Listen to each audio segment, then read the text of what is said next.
안녕하세요. 김교수의 심리이야기 김나빌 교수입니다. 오늘의 주제는 갈등 해소법에 대한 이야기를 해보고자 합니다. 인간은 관계 속의 존재입니다. 그리고 관계의 필연적인 부산물이 갈등이죠. 그렇다 보니 누구나 갈등 관련 곤혹스러운 경험들이 있을 겁니다. 그때마다 드는 생각이 있죠. 왜 잘 안 되지? 내가 틀린 말 했나? 이거 어떻게 풀어야지? 자, 그래서 오늘은 갈등 해소법 중 대화법에 대해서 다뤄보고자 합니다. 수업 시간 분노 검사 관련 활동을 했습니다. 근데 이례적으로 아주 점수가 높게 나온 여학생이 있었습니다. 그 여학생과 대화하는 과정에서 엄마 아빠의 심각한 부부싸움의 희생양임을 알게 됐습니다. 아빠의 폭언, 그리고 엄마의 끊임없는 잔소리. 중재를 해봤지만 서로 상대방 탓만 하는 겁니다. 네 엄마가 잔소리 멈추면 나 술 안 먹을게. 네 아빠가 술을 안 먹어야 내 잔소리 안 하지. 이런 과정에서 결국은 자녀가 심각한 정신건강 위험 수위까지 올라갔던 겁니다. 자, 이 사례의 문제는 무엇일까요? 하나는 나만 옳다는 사고방식, 또 하나는 상대 탓만 하는 외제적인 사고, 그리고 내가 옳다 그러면서 표현 방식이 잘못된 방법, 그리고 특히 문제 해결의 방식으로서 싸움을 택했다는 것입니다. 물론 싸움은 좋은 문제 해결의 방법이 될 수가 있습니다. 단 전제가 잘만 싸운다면 짧은 시간 내에 확실하게 문제를 해결해 줍니다. 근데 문제가 있습니다. 우리처럼 보통 사람들은 잘 싸우는 능력이 없어요. 싸움의 목적은, 방향점은 무승부를 향해서 가야 되는 겁니다. 근데 우리는 그렇지가 않잖아요. 이기려고 싸우는 겁니다. 그러다 보니 문제 해결은커녕 싸움이 지저분해지는 겁니다. 일명 더티 파이팅, 더러운 싸움을 하는 겁니다. 그래서 우리한테는 싸움은 방법이 못 됩니다. 그러니까 남아있는 유일한 방법은 무엇밖에 없어요? 대화밖에 없습니다. 근데 누가 이런 말을 합니다.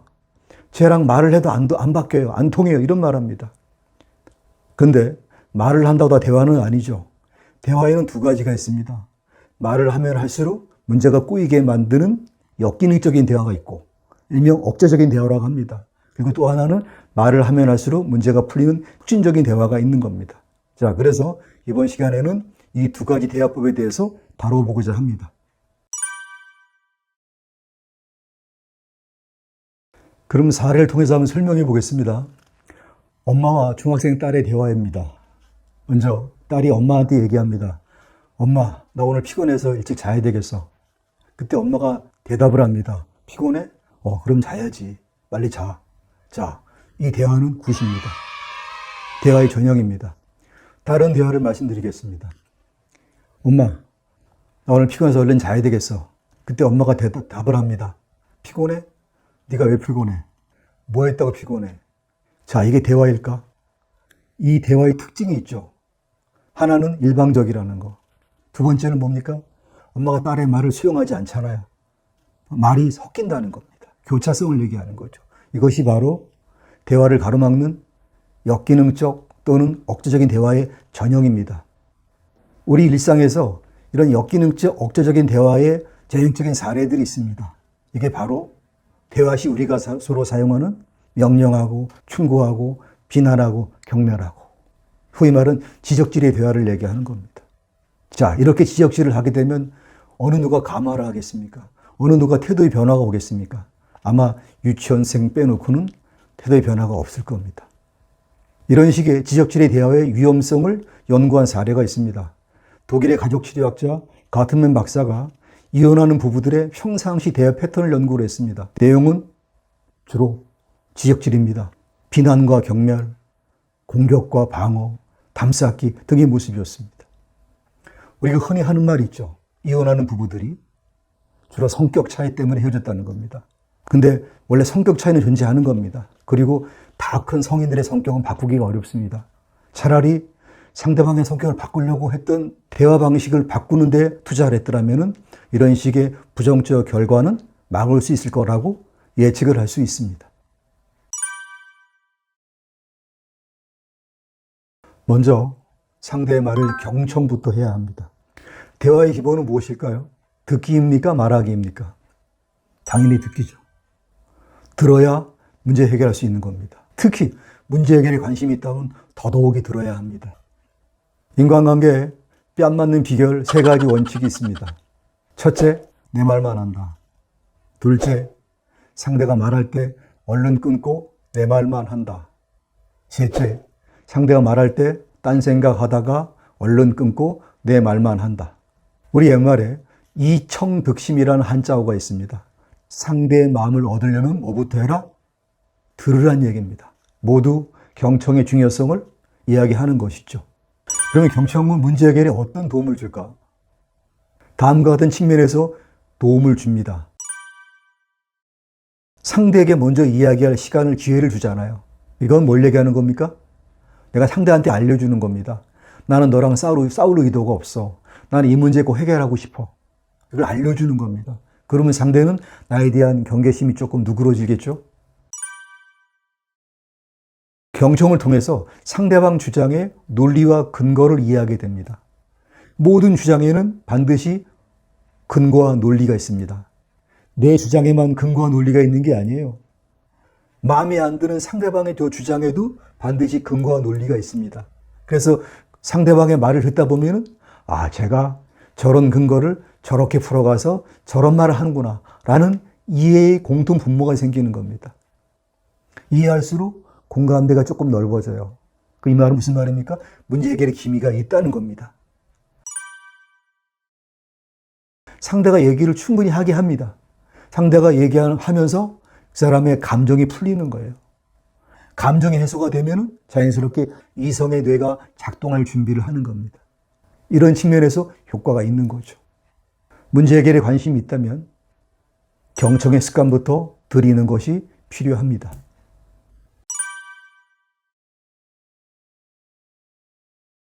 경청 다음으로 해야 될 것은 바로 공감과 존중을 표현하는 겁니다. 상대가 말을 했잖아요. 그럼 어떻게 됩니까? 우리가 잘 들었다는 표현을 해야 되는 겁니다. 옆집에서 맛있는 김치를 갖고 옵니다. 그럼 어떡합니까? 우리가 빈 접시 돌려보내지 않잖아요. 답례를 하는 겁니다. 마찬가지로 잘 들었음을 표현해야 되는 겁니다. 이때 표현할 때 단 2마디이면 됩니다. 그래서 그랬구나. 그래서 힘들었구나. 그래서 울었구나. 그 다음에 존중을 표현합니다. 나 너 이해할 수 있겠어. 내가 너래도 그랬을 것 같아.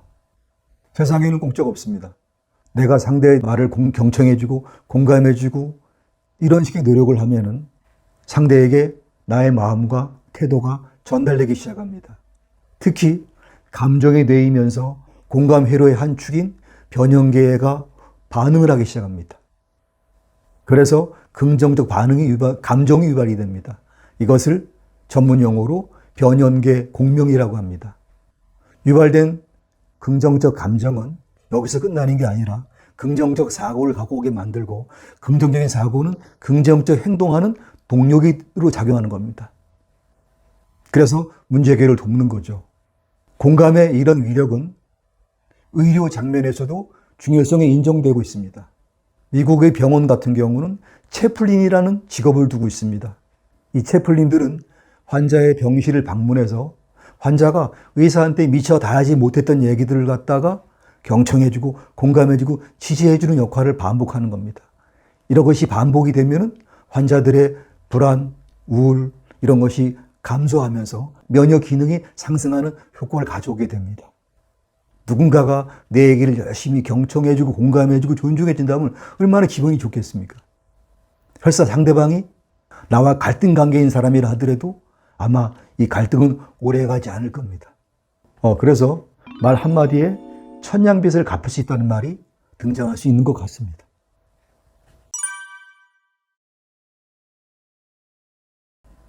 경청과 공감을 한 후 가장 마지막에 자기 이야기를 하는 것입니다. 근데 자기 이야기를 하기 전에 지켜야 될 암묵적인 규칙이 있습니다. 하나는 먼저 말한 사람들의 내용을 반박을 하거나 소위 말하는 태클을 걸면 안 됩니다. 먼저 말하게 시켜놓고 거기에 대해서 막 이의를 제기하고 반박을 가하면 누가 먼저 말을 하겠습니까? 두 번째는 내 말을 할 때는 상대방에게 경청을 부탁해야 됩니다. 지금부터 내가 말을 할 테니 혹시 내 말이 당신에 거슬리더라도 잘 들어줘 끝까지 라고 경청을 부탁하는 겁니다. 세 번째, 내 이야기할 때는 나 중심 대화법, 일명 I 메시지를 활용하는 겁니다. 다시 말해 너 때문에 인생 꼬였고 라는 식의 유후 메시지는 사용하지 말 것을 당부하는 겁니다. 근데 I 메시지를 사용할 때 일반적으로 3단계 과정을 거쳐갑니다. 첫 번째는 상황을 설명하는 겁니다. 상대방이 그 상황을 기억 못하는 경우도 있어요. 그래서 기억을 상기시키는 의미도 있고 상대편이 나와 그 장면에 대한 해석이 다를 수가 있습니다. 그래서 내 해석한 내용을 상대에게 알려줘갖고 상대가 동의하는지 안 하는지를 확인하는 과정이 필요한 겁니다. 두 번째는 내 심정을 설명하는 겁니다. 이런 식의 방법은 상대를 공격하지 않고 내 감정을 표현하는 나름 괜찮은 방법입니다. 그 다음에 마지막으로 내가 하고 싶은 말은 가장 마지막에 하는 겁니다. 단 하고 싶은 말은 마지막에 하는데 가급적 짧게 하는 겁니다.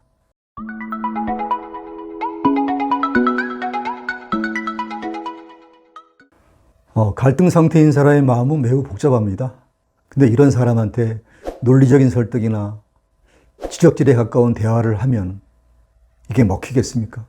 당연히 안 먹히죠. 근데 공감력이 부족한 사람들이 상대방 탓을 합니다. 이거는 접근 방식이 잘못된 겁니다.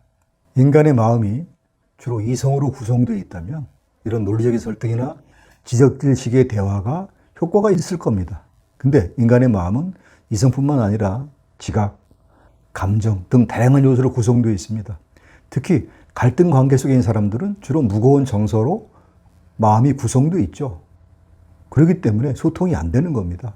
소통을 원한다면 어떻게 됩니까? 먼저 이들의 마음, 특히 이들의 감정에 관심을 갖고 지지를 해줘야 되는 겁니다. 그래야지 문제 해결의 접점이 형성되는 겁니다. 하지만 이런 말이 무색할 정도로 공감과 경청에 문외한인 사람들이 있습니다. 이른바 I am okay, you are not okay. 즉 나만 옳다는 사고에 자폐적으로 집착하는 사람들입니다. 이들은 오로지 내가 옳은 것을 입증하는 데만 모든 시간을 할애합니다. 그런 과정에서 관계가 망가지고 상대방이 다쳐도 아랑곳하지 않습니다. 본인의 정신 건강을 위해서라도 이 자폐의 껍데기가 더 단단해지기 전에 자기랑 싸우는 노력을 해야 됩니다. 그런데 과연 이들은 이런 노력을 할까요? 저는 개인적으로 안 한다에 한 표 던집니다. 여러분의 의견은 어떻습니까? 이상으로 마치겠습니다. 다음 시간에 듣고 싶은 주제 있다면 구독 눌러주시고 댓글 남겨주십시오. 지금까지 김 교수의 심리이야기 김담일 교수였습니다. 감사합니다.